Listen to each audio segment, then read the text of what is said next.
refuge de l'Arche est aujourd'hui devenu une institution en Mayenne. Son histoire se résume en quelques chiffres. 40 ans d'existence, 1500 animaux pris en charge quotidiennement, représentant près de 150 espèces différentes et répartis sur 15 hectares de verdure. Ce refuge unique en son genre est né de la passion et de l'engagement d'un seul homme, Christian Huchédé, son fondateur. C'est calme. Les magotins, oh oh. Ici, tous les pensionnaires sont des animaux que nous avons recueillis, qui ont vécu une aventure avant d'arriver chez nous, plus ou moins heureuse. Et nous les avons pris en charge parce que pour eux, il n'y avait pas d'autre solution. Ça peut être des particuliers qui ont fait l'erreur d'acheter un animal et qui se rendent compte qu'ils ne peuvent pas le garder. Ça peut être des animaux qui proviennent de laboratoires, ça peut être des animaux qui proviennent de saisies. Ah, vous nourrissez les ours, là? Martha, elle va bien, ouais. Martha, c'est la dernière pensionnaire arrivée au refuge il y a quelques mois. Une ours femelle née en captivité et dont le parc qui l'a accueillie pendant 27 ans a souhaité se débarrasser. Pour moi, en ce qui me concerne, il y a eu toute une période où je disais oui à tout, presque. Et puis, il est arrivé un moment où il a fallu que j'apprenne à dire non. Et ça a été très, très difficile. Quand on refuse, évidemment, on pense à l'euthanasie. Et là, c'est très, très compliqué, très, très dur et ça peut m'empêcher de dormir.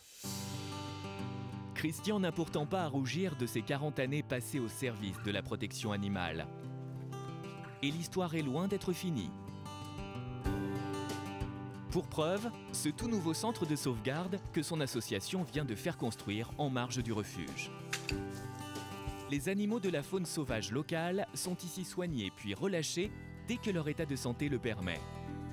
Tout cela, Christian l'a imaginé et réalisé en famille. C'est une vie qu'on nous confie à chaque fois quand on nous dépose ces animaux à la porte du centre de soins. Notre souci, vraiment, c'est de pérenniser ce travail qui a été d'abord le travail d'une famille et qui demain sera le travail d'une association et d'une équipe de salariés pour les deux établissements que sont le refuge de l'Arche et le centre de sauvegarde. Ces 20 dernières années, le refuge a accueilli de très nombreux singes à la suite d'un véritable effet de mode. Ce mâle à Madrias, par exemple, a été saisi dans un cirque qui le détenait en toute illégalité. Le problème, vous voyez, des singes qu'on récupère comme ça, qui ont l'air pourtant tellement sympathiques, sont des animaux qui nous posent le plus de difficultés. Pourquoi? Parce que ce sont des animaux qui n'ont absolument pas eu l'apprentissage de la vie en groupe. Donc là, il est tout seul. À cause de son comportement, il se ferait maltraiter par les autres.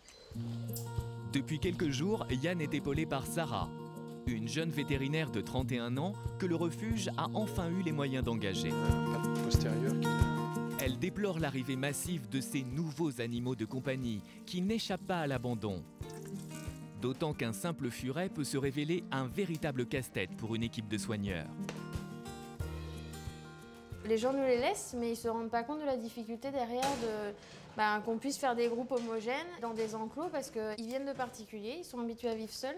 Et du coup, quand nous on les récupère, ils ne sont pas habitués à vivre en groupe.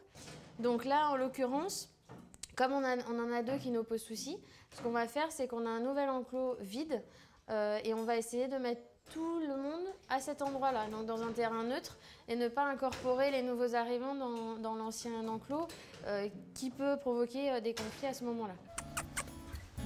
Le petit bébé, viens donc, viens.